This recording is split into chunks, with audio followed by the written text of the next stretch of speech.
To celebrate Wine Blast topping 1 million downloads, we're offering you the chance to win some wonderful wine goodies worth hundreds of pounds.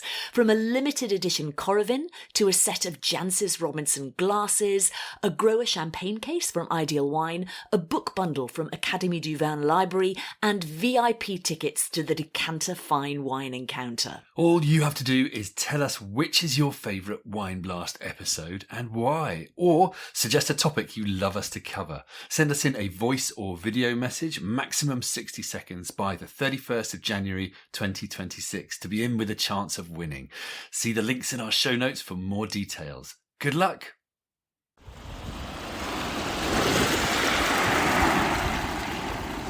Hello, you're listening to Wine Blast. Welcome.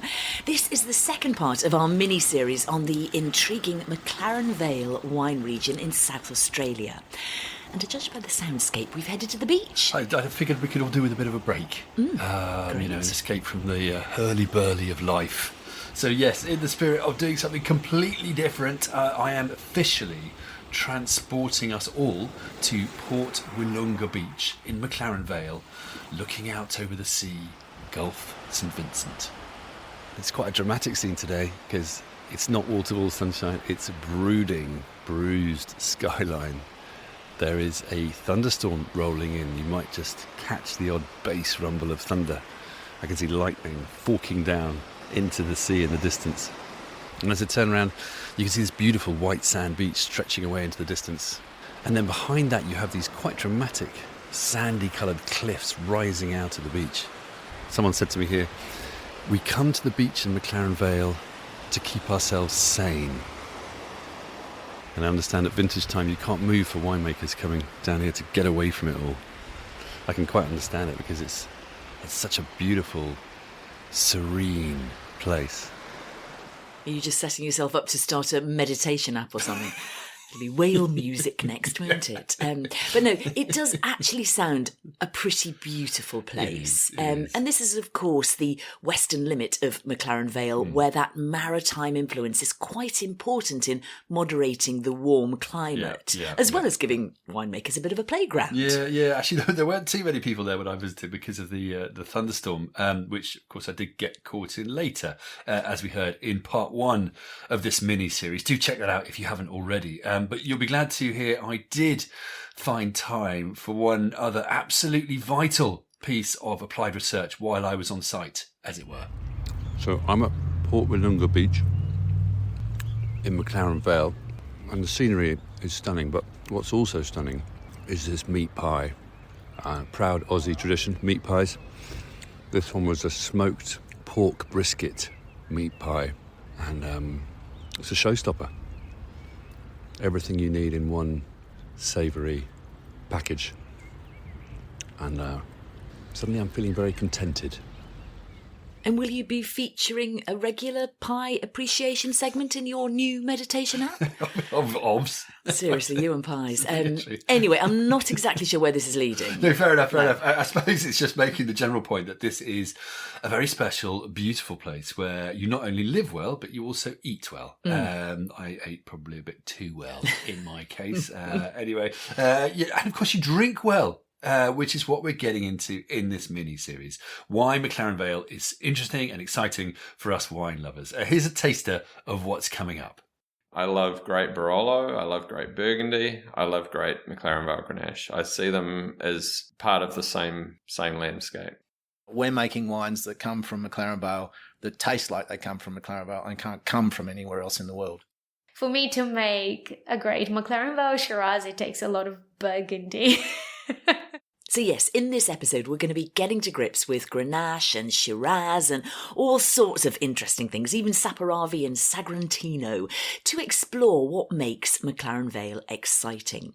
We just heard from Matthew Della MW, Stephen Pannell and Elena Brooks, and we'll be hearing from more McLaren Vale wine luminaries in this episode too, recommending some favourite wines along the way. Yeah, so thanks again to the McLaren Vale wine region for having me out and for sponsoring this mini-series. In the first episode, we got a feel for the place through the history, soils and climate and people, before we went on to explore key aspects like terroir, old vines, water and sustainability. In this programme, we're going to come on to what might be termed the Renaissance or reinvention of McLaren Vale, the reinvention, maybe, or Muck Renaissance. What do you think? Grenaissance is, of course, the other one. But you know what? I'm going to stop there, look in your face. I think whatever. It's a thrilling evolution, shall we say. And the kind of thing that rarely happens in wine, but when it does, it's worth taking time to consider and understand. And what we're really talking about is McLaren Vale's move from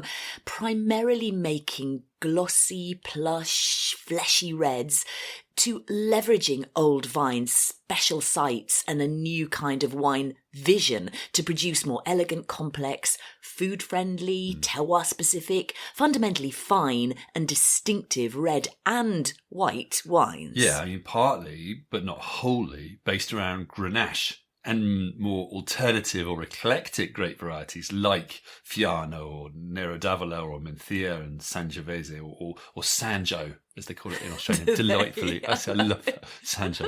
It sounds like something you play. Anyway, I got a fascinating insight into all of this, of course, and more when I judged at the McLaren Vale Wine Show, blind tasting and rating hundreds of wines of all styles from across the region. Yeah, I mean, you mentioned that in the last episode, but what were your headline conclusions from that? Because I think it was nearly 4 days of tasting, wasn't it, with some great tasters. Yeah, it was absolutely fascinating. I mean, you know, I've tasted a fair amount of McLaren Vale wines over the last few years, but, you know, this was a pretty steep learning curve and brilliant because of it. You know, total immersion.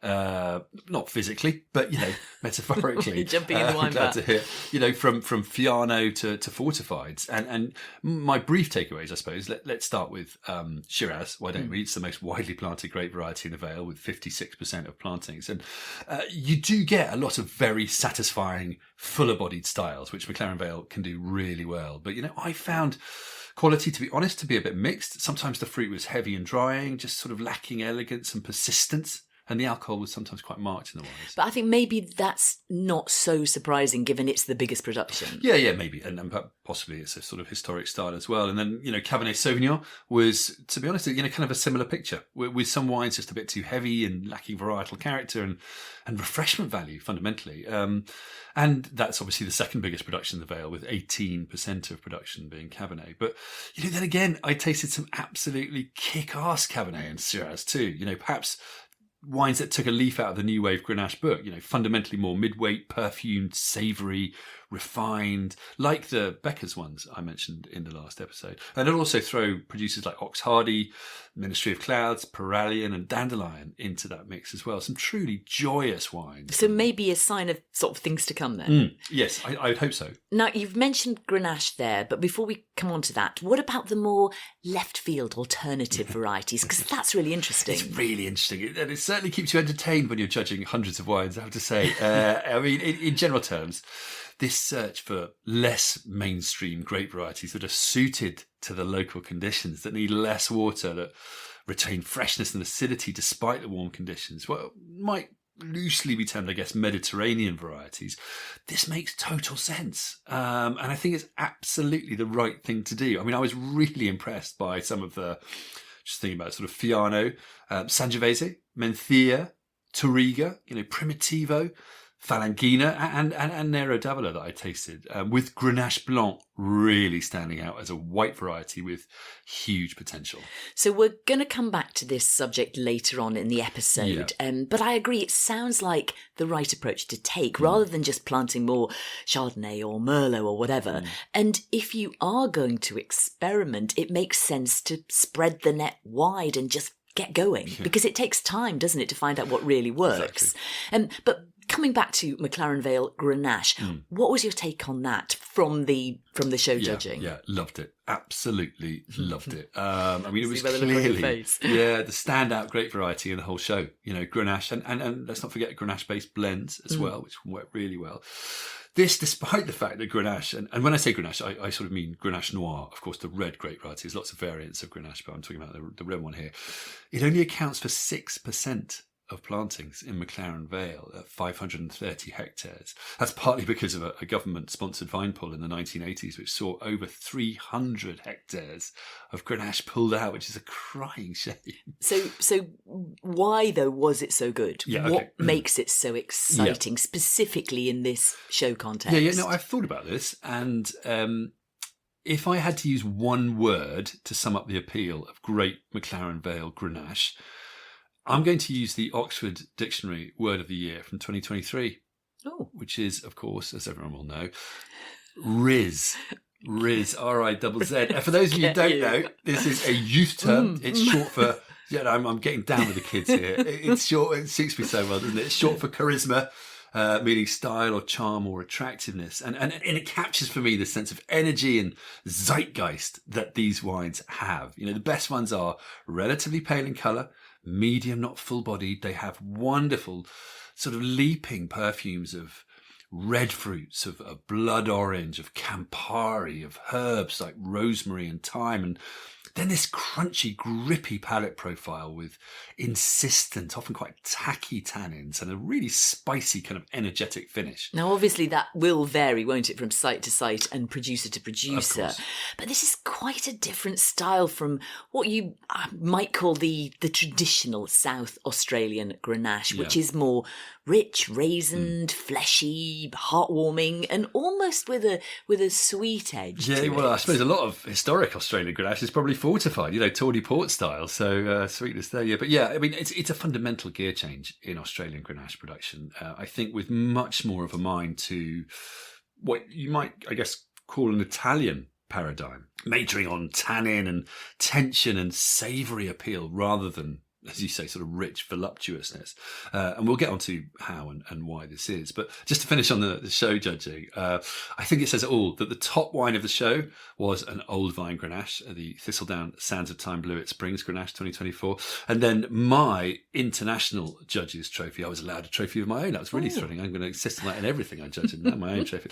It was also an old vine Grenache, of course, the Ministry of Clouds Grenache 2024. Both, very much in the idiom I've described, both absolutely stunning wine. Okay, so let's move on from the show to the wider region. So you've mentioned there how Grenache was historically planted in Australia, partly because it suited fortified wines, but also because the vine could tolerate dry, warm conditions very well in the days before irrigation.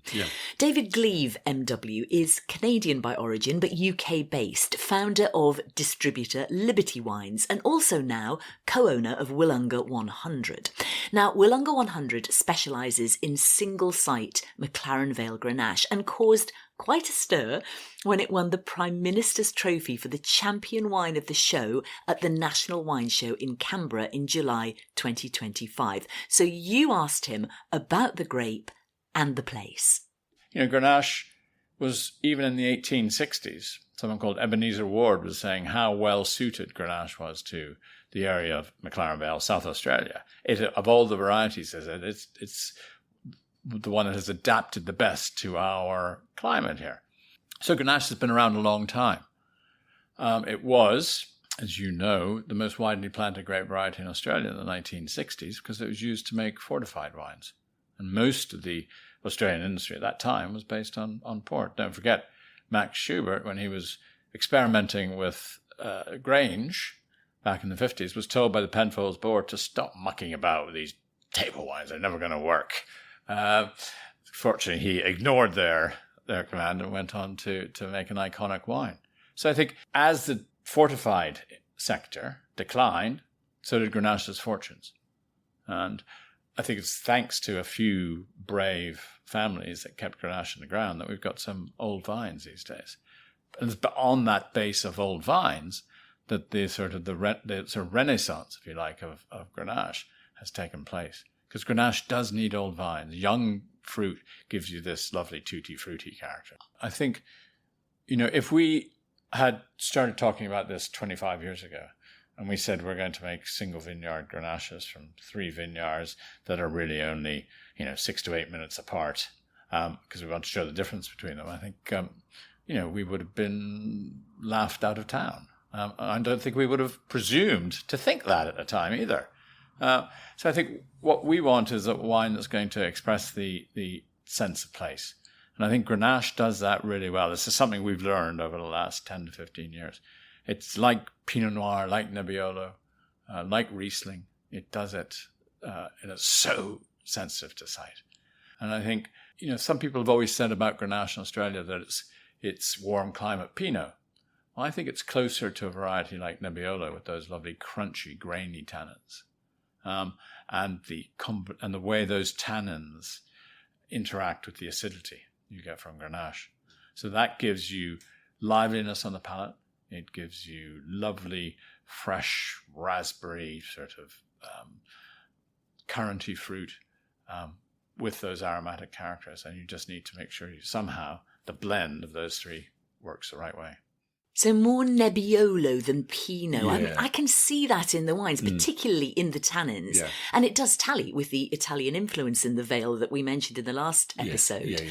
Also, doesn't David have a great word for this style? Because he's also an Italian wine specialist. Yeah, the word is croccantezza, crunchiness in Italian. It sums up that kind of mix of tannin and fresh fruit that's just so sort of yummy, isn't it? And it's almost sort of onomatopoeic, isn't it? Yeah, I mean, it is a great term. I mean, it's a bit like, it makes me think of those Pringle ads, what was it once you pop, you just can't stop.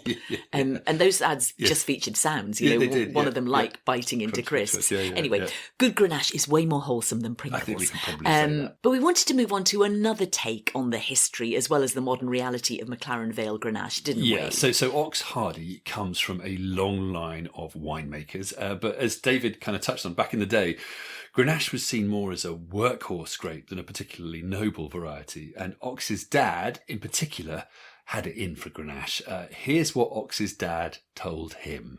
Before he died, he said to me, "If you ever plant Grenache on my farm, I'll rise up out of the grave and kill you." Anyway, we buried him here, so he's under a big rock up in the paddock, and I've now planted Grenache, and I've actually made Grenache. So if I die a sudden, unexplained death, you'll know it's Bob come back to get me. But obviously you're working with Grenache now a bit, amongst other things. How does it feel to be working on it now and doing the things you're doing with it? I love Grenache. It's one of those things that I think, again, the old winemakers didn't really like it because it was tawny port. It wasn't really till the Pinot thing really boomed in Australia that winemakers and also consumers got their head around the fact that red wine doesn't have to be big, black, dense. So a lighter style, even if it's not lighter in alcohol, but a lighter style, really. So the Pinot thing really made it happen. And I think Grenache is one of those lovely things. It is really versatile. You can do rosé, you can do dry red, you can do heavy dry red, you can do fortified. So I think the Grenache that's been left that didn't get grubbed either in the vine pool scheme or the fact that the vineyards were uneconomic, the Grenache that still exists is really, really good. It makes very good red wine. So in a delicate, lighter style. So this is really important. The old winemakers didn't like Grenache because when it wasn't making fortified, it gave pale wines that weren't the kind of dark, intense, dry reds they were after. And it took Pinot Noir to become successful in Australia, which it unquestionably has. Check out our Australian Pinot Noir Comes of Age episode. Indeed. To help people understand that great red wine doesn't have to be dark and rich and full-bodied. And it was only once that happened, relatively recently, you'd have to say, only in the last few decades, that a more restrained, elegant style of Grenache has been able to emerge successfully on the Australian wine stage. Yeah, it's intriguing that. And also let's hope Ox doesn't meet a sticky end because he's a big fan of Grenache. I'm just going to slip that in there. He also mentioned the old vines, didn't he? Just as David touched on the brave families that kept Grenache in the ground. So, we should mention families like the Trotts and the Smarts, whose contribution in this regard has been immense. And you'll often see those names on labels where the fruit is sourced from old family-owned vineyards. And talking of old vines and terroir, we should probably at this point bring in Stephen Pannell of SC Pannell, one of the region's most respected producers. Here's what he had to say about Grenache. I mean, the early days of making Grenaches, people were making faux Shirazes in a way, rather than embracing what its true strength is, and that is its medium-bodied nature. And so now people aren't scared of making medium-bodied wine. The thing they're scared of a little bit is tannin and medium-bodied wine. There's a fracture in that side of it. But for me, the tannin is the other beautiful thing about Grenache. It has these gritty, sandy tannins. So I think I'd love people to start to think about varietal characteristics in terms of fruit and aromas, but we don't think about them in terms of phenolics, the way they feel. And once you start drinking Nebbiolo, you understand very quickly that this is a varietal tannin, a tannin that has flavour, and Grenache is like that. Shiraz is a different tannin. They're actually quite soft, the tannins in Shiraz. They're not as pronounced as Grenache is a more tannic grape variety than Shiraz. And I don't think any great wine in the world, you're not looking for quickness of consumption and low tannin and ease with which you can use it with dinner. That's not what great wine is. And I think the aspirations in Australia, we have to go, where do we sit in the world of wine and what great wines can we possibly make? And for me, this variety ticks both those boxes. The hardest thing to make in a wine is a wine of tension. And it's the thing that I've thought about for a long time. It's easy to over-exaggerate the characters, make it too ripe, make it too sweet, make it round and rich and soft and flavour-packed and all that. Pulling all those things back in and controlling them is the difficulty. So I think I'm trying to make a wine, and how do I achieve that tension? It's a contradiction in terms. I'm looking for intensity, power, concentration, depth, and complexity, and yet I'm also wanting elegance, refinement, delicacy, and finesse. And so I'm trying to have both my cake and eat it too, in a way. And I think the most important thing, thinking about it with wine, is that wine tastes like it comes from somewhere. The only unique element I have in my wines is that they taste like they came from this particular vineyard, and I've got to protect that. And so if a wine tastes like I made it, I've fucked that up, basically. I want the wine to taste like it comes from somewhere. So Grenache has an ability in McLaren Vale to work like a magnifying glass for terroir. And I think that's what's really exciting about Grenache now. We're making wines that come from McLaren Vale, that taste like they come from McLaren Vale and can't come from anywhere else in the world. A magnifying glass for terroir. I love that. Yeah. And he should know. I mean, he's travelled and tasted and worked all around the wine world, including Burgundy. Yeah. And he quoted Gerard Pretel in saying, if you think Pinot Noir's ripe, you've missed it. Yeah. And that's influenced how he picks his Grenache. Yeah, it's really interesting, that, isn't it? Apparently one eminent winemaker from the previous wine generation in Australia, who shall remain unnamed before you ask, he was, let's say, a keen proponent of the classic French varieties. He said to Stephen Pannell, why are you making Grenache when it's not a noble variety? Yeah. And I think Stephen's wines, like so many other top drawer old vine Grenaches from McLaren Vale, are proving that to be a fundamental misconception of what a variety like Grenache can do. Stephen's also obsessive about tannin, which he says some people are slightly scared of. But there, he says, a brilliant antidote to fruit sweetness, and they give tension, which is exactly what he's after. Right. We're going to have a very brief pause and then come back for more. Hello again, just us letting you know we've published a new subscriber-only bonus episode, and it's top drawer. Yeah, this is Hugh Johnson Uncut, the first in a series where we give centre stage to the very finest interviews we've done for the show over the years, free of the editing shears we normally have to apply. And this one's an absolute peach. Yes, the legendary Hugh Johnson. The shorter version originally went out back in September 2020 as part of Season 1, which is now subscriber-only access. So to listen to this stellar interview, sign up to Wine Blast Plus. Just head to wineblast.co.uk or click the link in our show notes. Here are a couple of brief snippets from the show to whet your appetite. If you look at the evidence, this country in the 18th century was drunk all the time. No wine is natural. I mean, it would be vinegar. Natural wine is vinegar, I suppose. I mean, we literally swallowed something that had been alive since before Shakespeare was born. Bottled history. Wow. By way of brief recap so far, McLaren Vale is a historic wine region in South Australia whose exciting evolution, based around old vine Grenache, is capturing the attention of wine lovers around the world. even if it may give Ox Hardy the odd sleepless night. Yeah, now, you mentioned how McLaren Vale Grenache is capturing the attention of wine lovers, and I asked Matt Deller, MW, CEO of historic Vale producer Wirra Wirra, about Grenache's place in the wine market. The emergence of the new wave style of Grenache, I think, is really exciting. So, we've got this sort of combination of, beautiful old vines of Grenache, but a winemaking style that's very much focused on Grenache's freshness and aromatics and those beautiful chalky tannins. And we're seeing, you can't go wrong buying McLaren Vale Grenache. It is so good. It is a great wine of the world. And I am very particular about using that term.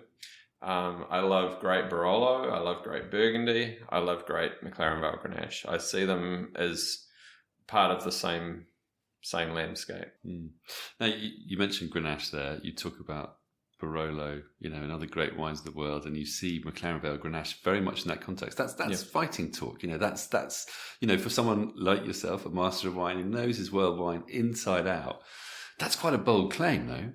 It's a very carefully considered claim that has emerged from drinking and tasting a lot of McLaren Vale Grenache and a lot of Barolo and a lot of Burgundy. So I don't use those words lightly, but I do see, and I encourage everyone to try these wines because they are great wines of the world.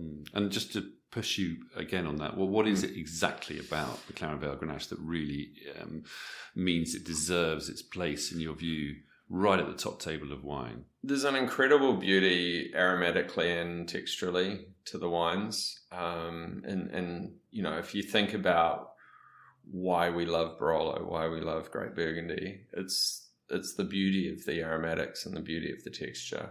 And McLaren Vale Grenache has that. I think, they're old vines, they're grown on sand, they're elevated, they're aspected away from the sun. The fruit is beautiful. And then now, in the last 15 years, the winemaking has really been informed a lot by Pinot Noir. So now, we're picking earlier, we're using a bit of whole bunch, very gentle extraction, no new oak. The vineyards are just singing in the wines, and so we're just getting these beautiful sort of floral, red fruited wines with this kind of cranberry crunch on the palate and these lovely chalky tannins. They're just delicious wines. And as far as I understand, your son's middle name is Barolo, is that right? I might have to change it to Grenache. I don't know. Grenache, Barolo. What other wine-related middle names are out there, I wonder? Who knows? I think we missed a trick there with our kids, obviously.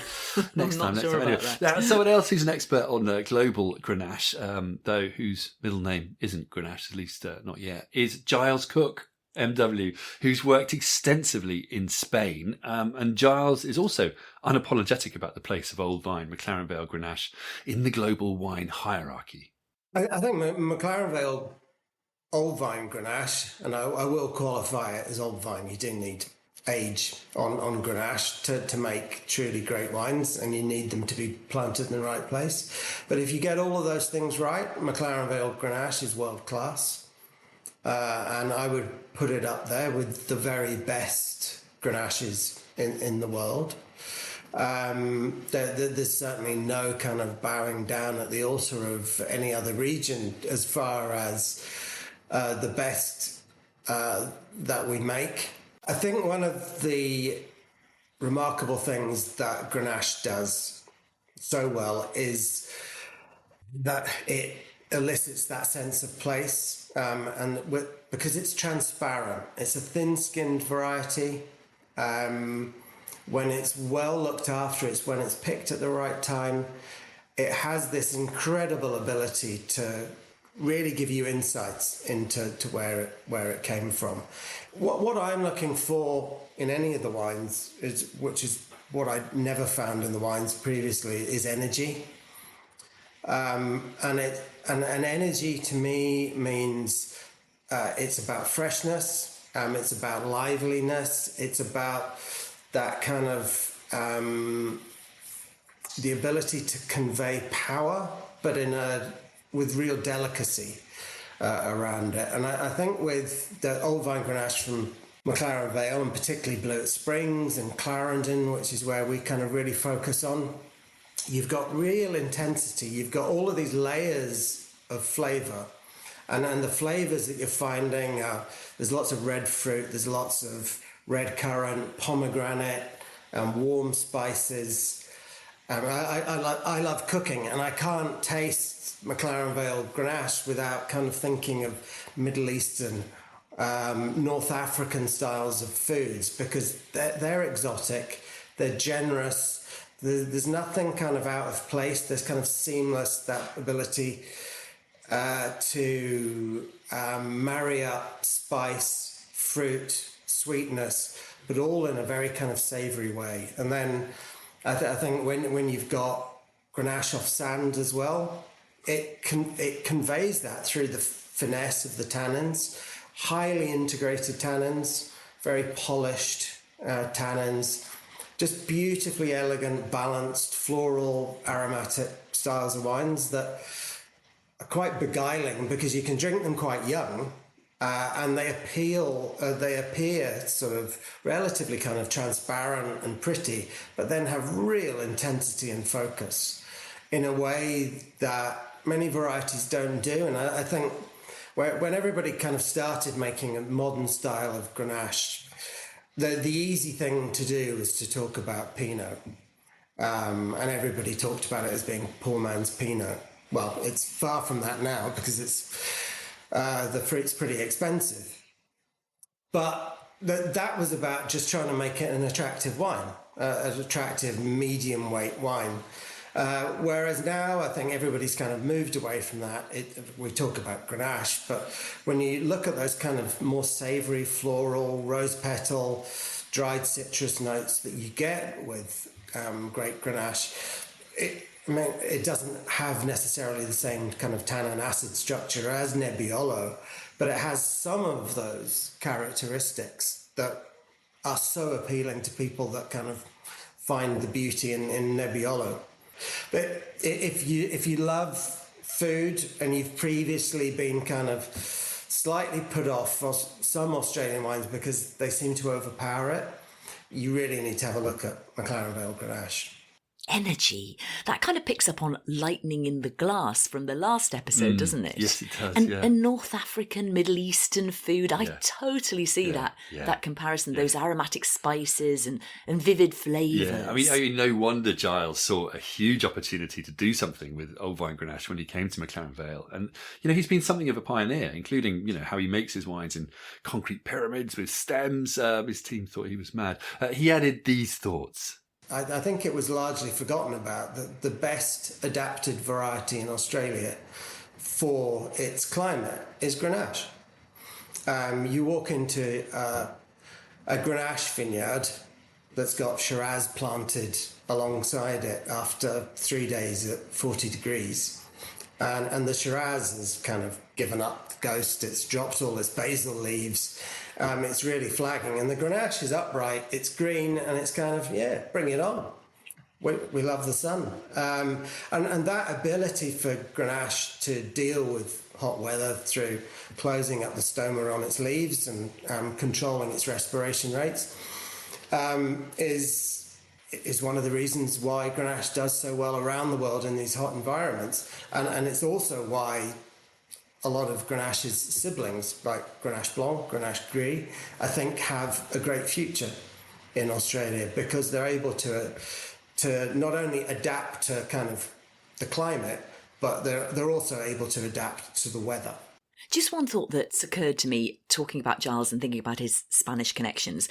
There was a recent study into old vine Grenache in Spain, and I'll put it on our show notes. But in essence, it suggested that wines made from old vine Garnacha have both greater aging capacity and expression of site-specific aromas compared with wines made from younger vines. Apparently, it's to do with old vines delivering higher levels of aromas from shikimic acid, no less. And not just more intense phenolic structure, but also more complex characters that vary from site to site compared to younger vines making similar wines. Yeah, I saw that. That's really interesting research. We'll definitely put that link on. But one final voice we wanted to feature on Grenache was Toby Bekkers from Bekkers Wines with an intriguing final thought. What I love about those wines from McLaren Vale is they play with your mind. They're a real challenge to grow and to make, much more than Shiraz. And I think of them a little bit like some of those wonderful lighter framed red wines from northern Italy. So you look at them in the glass and they're light in colour, so your brain kind of forms an impression of what you expect. Maybe not that serious. You smell them and they're beautiful and pretty, and again you think this is all going to be pretty easy going, and then you taste them and suddenly there's a real structure and food-friendly tannin hiding in those wines, and that's what I think great McLaren Vale Grenache delivers to. So let me get this right. For you, great McLaren Vale Grenache plays with your mind. It does, yeah. And I think there's a lot of regions in the world that do great Shiraz. We're one of them. There's not many do great Grenache as a single variety. So I think that's where we've got something quite unique to tell a story about. It's only 6% of the planted area, but it's probably 90% of the buzz in the media and the trade. So I think those things are something that are, they're naturally going to get more attention. McLaren Vale Grenache plays with your mind. There's your advertising strapline right there. I mean, who needs hallucinogenics? Bring it on. I know what he means, though. The wines can often look like they might just be a bit inconsequential or light, and then suddenly there's so much in the glass and in your mouth. Yeah. Toby also mentioned a quote that the great wines of the world have some sort of controversy about them. I quite like that thought too, that these wines should stimulate debate. Well, hence this show, Now, we should move on from Grenache. And Toby also mentioned Shiraz, by far the most widely planted variety in the Vale, as we've said, including some historic 19th century vineyards. So it's a well-suited, well-adapted variety to the region.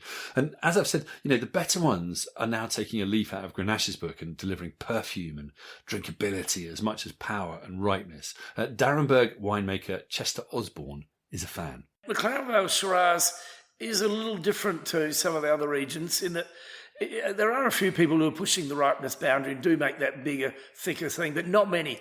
Most people are making a really bright style of Shiraz, and it can be quite structured as well and have a lot of earth, but they always have a beautiful fragrant length and life and brightness and freshness in them, which is what wine should be, in my mind. Life and brightness and freshness, couldn't agree more. Someone else keen to stick up for Shiraz is Drew Noon, MW of Noon Winery. I want to stand up here for Shiraz because when it's hard to sell and there's so much of it, people love to bash. We make great Shiraz here. It suits. There's a reason why there's so much of it here. And there's something to be said for that, isn't there? Varieties that have proved their worth in a place deserve respect. I also asked Ox Hardy about Shiraz's place in McLaren Vale. I think the place Shiraz has in McLaren Vale is pretty epic. So soil type is really important. The climate is important. I think Shiraz has shown great suitability, and we don't have to grow great big thumping dry reds. There's some elegance that you get in McLaren Vale. And it's, we're not saying it's a cool climate region, but we're getting some of those more delicate, ethereal Shiraz characters, not just the big hit you over the head thumpers. So I think it's a really, it's a vital variety for the region. Quite a few winemakers talk about, and I quote, the feminine style of McLaren Vale Shiraz versus, for example, the more muscular versions from Barossa. Now, I'm not sure if it's still appropriate to use this kind of terminology, but it does speak of this brightness and nuance you can get in the wines. Yeah, and Toby Bekkers talked of the fine detail and fragrance, which he said was achieved by, and I quote, not wringing out the tea bag to try to get everything in the wines. I thought that was quite a nice sort of turn of phrase. Now, we should also mention Cabernet, shouldn't we? We touched on it earlier Yeah. and in the last episode. But just while we're here, Cabernet is the second most widely planted variety in McLaren Vale, covering 1,280 hectares, and it makes some excellent wines. Yeah, I mean, in the show judging, we gave the Wine of Provenance award to the Reinella basket pressed Cabernet. And to get that award, you have to show the same wine, same site, from 3 different vintages. One current vintage, one 3 to 5 years old, one sort of over 6 years old. And they were very impressive, classic Cabernets. So someone else who spoke about this was Matt Deller. Here's how he described McLaren Vale Cabernet. Yeah, I think particularly Cabernet, Cabernet in the cooler, higher sites around Clarendon, Blewett Springs and Onkaparinga Hills is really exciting. They just have splendid perfume. They have wonderful freshness. They have great drive, great energy. They're just Cabernets for Cabernet lovers. And I'm a Cabernet lover. I lived and worked in California for 8 years. I made wines in Napa Valley. And these remind me of the greatest mountain wines of Napa Valley, the great wines of Howell Mountain or Mount Vida or Spring Mountain. They're wines of great perfume, great elegance, great structure, and great longevity. Now, one thing Stephen Pannell says is that it feels like we've been stuck on 4 varieties and all we've done is help sell French wine, referring to sort of classic French varieties like Cabernet, Shiraz, Chardonnay, that kind of thing. Pannell is one of those leading the charge to alternative varieties. He says, our biggest task is to make wine that's uniquely Australian. So we need to find varieties that are responsive to that. Now, he's a fan of Greek and Mediterranean varieties more widely, isn't he? But he admits it does take time to figure out which do actually work best. Yeah. He likes Fiano, Nero d'Avola, Alianico and Falanghina in the Vale. Chester Osborn of Darrenburg works with around 48 different varieties, and he flags up the likes of Fiano, Montepulciano and Mencia as good performers. Now, I spoke to Richard Leask of Hither and Yon, who, after extensive replanting, now works with more than 20 different grape varieties. Here's his take on alternative varieties. Well, we started with Alianico, and then we went to Nero d'Avola, Mencia, Carignan, Malbec, White Fronty, Greco, Tempranillo, Sangiovese, Falanghina, Touriga, Grenache, Mataro, Lambrusco, and then we've got Fiano, Vermentino, and Chenin Blanc. So just a few to keep you busy. I think we covered a lot off. So. In the vineyard and winery. Yeah, I mean, it's been fun. We started with reds because the region was red dominant. The exciting bit is the last 4 or 5 years, well, the last 6 years have been about whites. Looking at whites that'll thrive here, and we found a couple. I think Greco is a stunning wine for McLaren Vale. Again, it's late. We're picking that after Shiraz quite often. Waiting for it to get ripe, which is a fantastic problem to have. Here we are. We've got a variety that's happy in its place. It takes its time to ripen, and we're picking it when we want it on flavour and style, which is fantastic. And I think Falanghina is another one that will look really good, and Fiano definitely has found a place in McLaren Vale. And what about in reds? What's worked best for the reds? I think reds are a good spread. Nero d'Avola definitely makes a style that is really approachable and right in a nice band where it's got some seriousness to it with some of the older plantings that have been here for 10 or 15 years now, to some really playful, easy drinking, crunchy reds that you could potentially chill and do that. So I think Alianico at the other end, which is a bit more structural, and if you're it's a Cabernet drinker's red in a lot of ways. It's got some power and some savouriness to it. Works really well as well.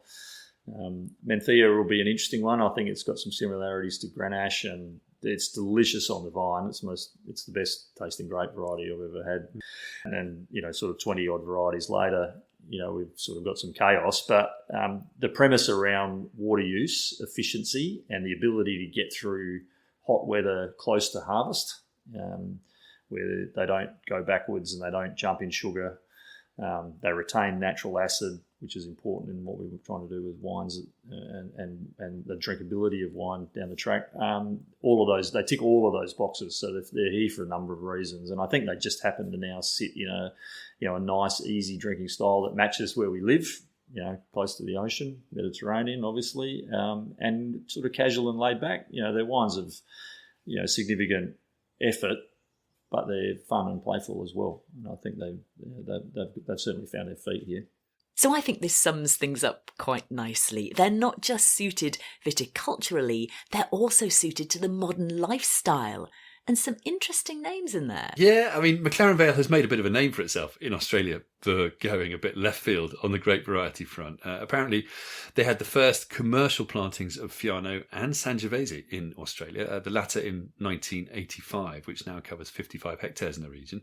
And the Vale has the largest plantings of Fiano in South Australia, with around 76 hectares. And it's the second most widely planted white in the region. So, Fiano has become a real focus. Didn't you go to a masterclass on Fiano while you were there? Yeah, I did. It was one of the many things, and it was fascinating, comparing sort of Fianos from McLaren Vale with others from around Australia and, of course, Italy. Brendan Carter, who was leading the session, at one point said, Fiano in Australia can become like Malbec in Argentina. So quite bullish. Ox Hardy's family had Chardonnay planted from the 1970s until 2010 when they pulled it out and replanted with Fiano. This is why. And that was the result of a search for what white will work in McLaren Vale. And we sort of looked around the world and thought, what varieties do we like drinking and what might suit the changing climate? And Fiano, again, a versatile variety, but it also holds its acid really well. So in a warming, if you like, in a climate change scenario, we can still have really great acid and not have to add any. So I love it for that, and I love it for its freshness. I always think of it, when people haven't tried it before, it's kind of a cross between Riesling and Chardonnay. You've got some of the body of Chardonnay and some of the freshness of Riesling, the citrus freshness of Riesling, which I really like. Chester Osborn is also a fan, and I know he describes Fiano as really happening in McLaren Vale right now, saying it's really coming into its own. And it fits so well in McLaren Vale. It makes such an expressive, fruity wine with lovely complexity, plenty of flavour, doesn't need to have much oak. It can be used in there but hidden. At very long, great acidity, amazing acidity, and never need to add acid to it in McLaren Vale. So really long wines, really beautiful wines. So for the drinker who drinks Sauvignon Blanc, they love it. The drinker who drinks Chardonnay, they love it. So when you've got a group of people going out for lunch and they can't decide Sauvignon or Chardonnay, they can go Fiano and everyone's happy. Darrenberg has gone big on Fiano. Chester says he reckons they're one of the largest growers of Fiano in the Southern Hemisphere. And it sells well, apparently. I have to say I liked lots of the Fiano I tasted, but not all. Some were quite sort of one-dimensional. But the best had an energy and intensity and that extra texture and complexity to them, which bodes very well. So, a work in progress, but tons of potential. Now, there are lots of other alternative varieties planted, from Touriga Nacional to Barbera, Sanso, Sagrantino, Roussanne, and many more. So we won't have time to explore them all. But one we just wanted to touch on was Saperavi, the famous Georgian grape from the Caucasus Mountains, perhaps one of the last varieties you'd expect to turn up here. But in the great, inclusive, welcoming, diverse, serendipitous spirit of McLaren Vale, it has. And Hugh Hamilton Wines has made it something of a speciality. Here's what Mary Hamilton has to say about Saperavi. Fascinating. It's like a wild vine. So to observe it in the vineyard, you know that it's almost like asking a wolf to come and sit by the fire in your home where, you'd usually have a dog. It never tames, it never becomes a domesticated pet. So that's very fascinating, but it makes a really interesting, unusual wine that, I think our Saperavis are now getting to be world class. We have them back in Georgia against the Georgian Saperavis and they look spectacular. And I can confirm from having visited Georgia and having tasted Mary's Oddball Saperavi, that is its name, that they make a very impressive Saperavi at Hugh Hamilton Wines. And I would also, just before we move on, reiterate my plug for Grenache Blanc. And also Grenache Gris, actually, in the Vale. Of perhaps all the whites I tasted, this was the variety that seemed most at home, most sort of self-assured here. I absolutely adored many of the white Grenaches I tried. So keep an eye out for those as well. There are only a few hectares planted, but I reckon it will grow. Okay, so before we look to the future, could we just touch on the changing approach to making wines in McLaren Vale? Because it's one thing having these amazing dry farmed old vine plantings, it's another making world-class wine from them. And to pick up a term from the previous episode, a lot of that is down to human intention. Yeah, quite right. So here's Stephen Pannell on his approach. Honestly, for the 30 years that I've been making Grenaches and wines, I think there was a problem in the past where we didn't make wine that suited how we lived. I live in McLaren Vale. I live next to an ocean full of seafood, and I was making 16% alcohol Shiraz. Well, that was a tad illogical. I don't think we saw wine as a food, and that's what wine was like. Everybody was like, how big can I get it? How rich can I get it? And we forgot that you have to actually drink it. So I'm more interested in making wine that suits the way we live. Stephen says, and I quote, "I don't grow oak. Why would I sell oak? I grow grapes."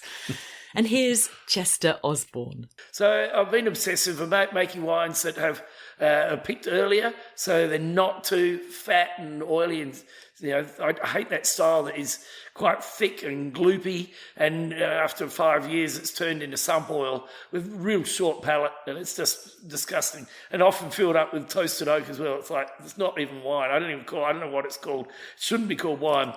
I'm making wines that are structured, fragrant lift, fragrant length. The oak is hidden in them completely, and they speak of the place and are very ageable. So that's really what I'm doing. And one technique that people are increasingly using, particularly with Grenache, is including grape bunch stems in the ferments. Now, we've touched on this before on the pod, but what it can do when the stems are ripe is add tannin and a sense of crunch, that croccantezza we talked about before, and sort of freshness. So, it can also add a bit of water, bringing the alcohol down a bit, and extra aromatic complexity. Think rosemary, lavender, dried citrus peel, that kind of thing. Here's Elena Brooks of Dandelion and Heirloom Vineyards on why she uses stems. I get excited over the organothyme marjoram or whatever, or some savory, which is the Bulgarian signature spice. I get excited when I see that in wine, because in a wine region that is full of fruit, the exciting things are what else can be done. It's the herbs that come with it. Like a great dish. A great chef would use not only color and smells, they'll use texture, they'll use flavors. I see a great wine being put together exactly that way. It's about the smell, the look, the texture, the character of it.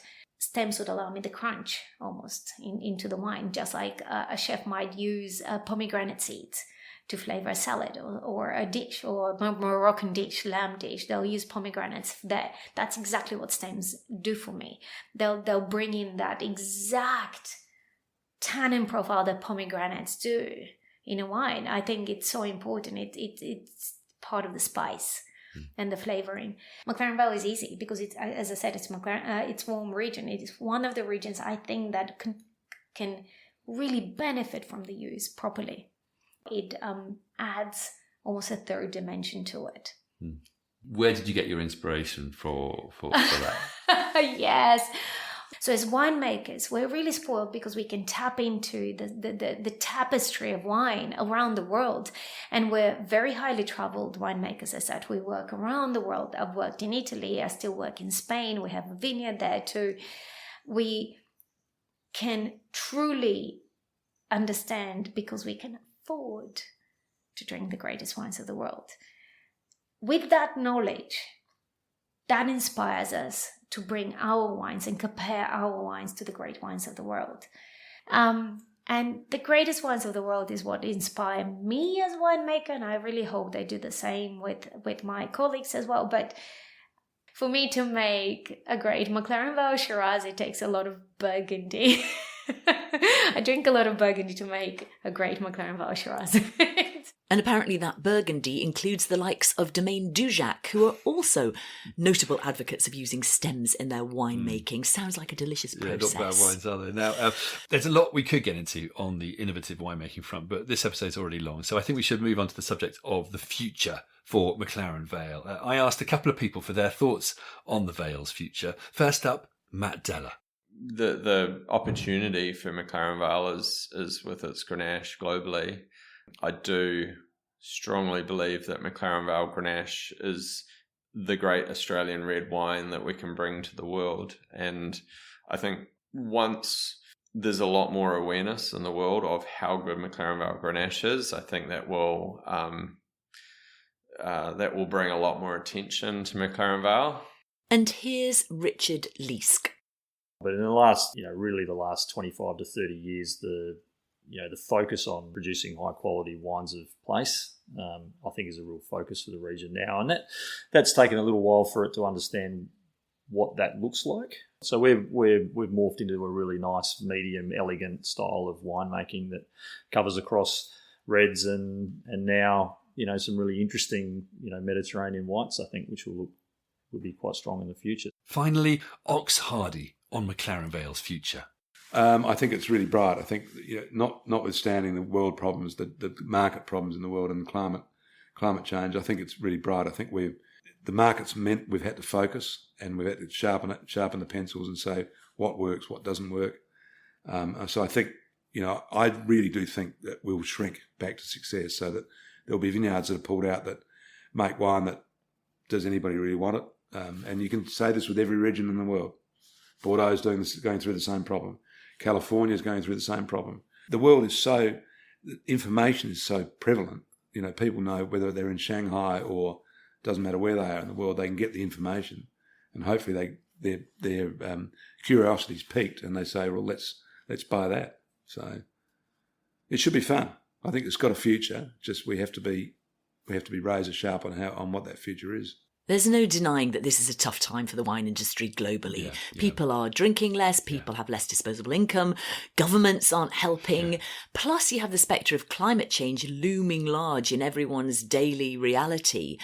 But despite all that, you do get this sense of optimism about McLaren Vale's future. Yeah, partly the people, partly the place, partly the grapes, like Grenache and the alternative varieties, which, as we've said, are not only a great hedge against climate change, they also make a fantastic story. So, going to Ox's point about piquing people's curiosity. And of course, the wines themselves, look well suited to the modern lifestyle and modern tastes. And I think most of the producers are also very aware of the challenges, which is the first step in overcoming them. And lots of them talk about needing to raise awareness about McLaren Vale. It's not the best known region out there currently, but there's no reason why that shouldn't change, as we've discussed. Yeah, and most of them recognise that McLaren Vale is probably going to have to shrink a bit to become a size that's fit for purpose and do, the right thing in the right place, as David Gleave says. And also, Drew Noon said, when I asked him about the future, that it's about making less wine but higher quality. It was almost too easy in the past, he said. But now, looking at the stats, in 2025, McLaren Vale accounted for 5% of the South Australian grape crush by volume, but 11% by value. So 5 versus 11. And apparently it's now Australia's second largest premium region by crush value and export value. So it's going in the right direction. Now, one person who spoke eloquently about the future in the light of current challenges was Mary Hamilton of Hugh Hamilton Wines. It's one of the worst times globally for wine. I find, though, these are the stimulating times when things hit rock bottom. It sorts the wheat from the chaff, because some people go to ground and become depressed about the whole thing and shut down. Other people see it as a challenge to really sharpen the saw. McLaren Vale is very well set up for the future because it has this maritime climate, which really helps it. But the mentality down here also helps it, because we're not stuck. We're not so sitting in the past where we don't feel as though we can invent ourselves again, because that sense of more ephemeral spirit lives here. Wine is probably the most cluttered product category on earth. So if you want to stand out and have something to say, you can't be doing exactly the same thing as your neighbour who's doing exactly the same thing as their neighbour. You have to find your own voice. And the best businesses are ones where they do something uniquely themselves, but it's coming from an authentic place. And I hope we've very much got a sense of McLaren Vale's unique voice over the course of this mini-series. One final word from Giles Cooke, MW. I think what's exciting is that probably the best wines haven't been made yet. So it's a story still in the telling, with wines you definitely want to keep your eye on. Time to wrap up. So do you want to do a quick summary? Yeah, why not? So to recap on the mini-series, McLaren Vale is a region with plenty of history, but also plenty of future in front of it. This is a region that's been notably proactive in studying its terroir, maximising the potential of its historic dry-farmed old vine vineyards, implementing sustainable practices and experimenting with alternative grape varieties. Call it a Grenaissance, call it a reinvention, call it an exciting evolution. McLaren Vale is well worth checking out. The wines can even mess with your mind. We'll put maps, links, recommendations and more on our website show notes. In the meantime, thanks to our fabulous interviewees and the McLaren Vale wine region for sponsoring this mini-series. We pay our respects to the Ghana people, and we're going to leave you on the beach at Port Willonga. Yeah, just make sure to get yourself a meat pie while you're there.